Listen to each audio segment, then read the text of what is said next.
Baru-baru ini, aksi geng motor di kota Palembang membuat masyarakat takut saat melakukan aktivitas.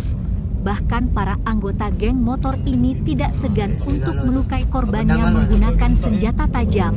Sajam.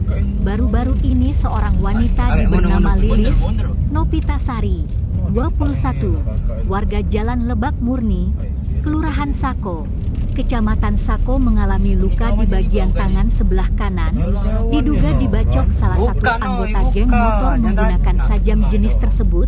Diketahui peristiwa yang dialami Lilis terjadi di Jalan Jenderal Sudirman, Kecamatan Ilir Timur, tepatnya di depan Pasar Cinde, Minggu 6 Februari 2022, sekira pukul 4 waktu Indonesia Barat.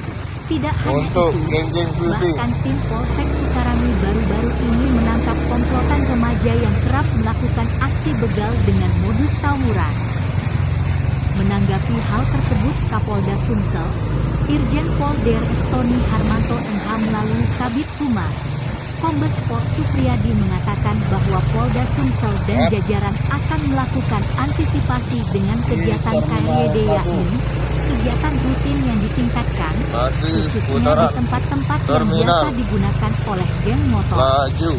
Dalam hal ini, Polda Sumsel akan melakukan patroli rutin untuk menekan angka kejahatan di wilayah hukum Polda Sumsel.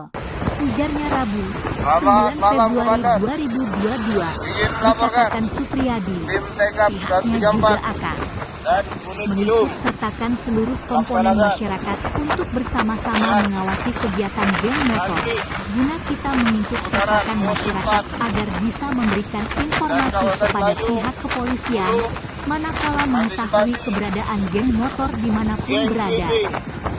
Katanya, ditanya dengan maraknya lagi geng motor ini, apakah Polda Sumsel akan mengerahkan tim khusus untuk mengantisipasi hal tersebut? Kombes Pol Supriyadi mengatakan bahwa pihaknya akan berdayakan apa yang dimiliki.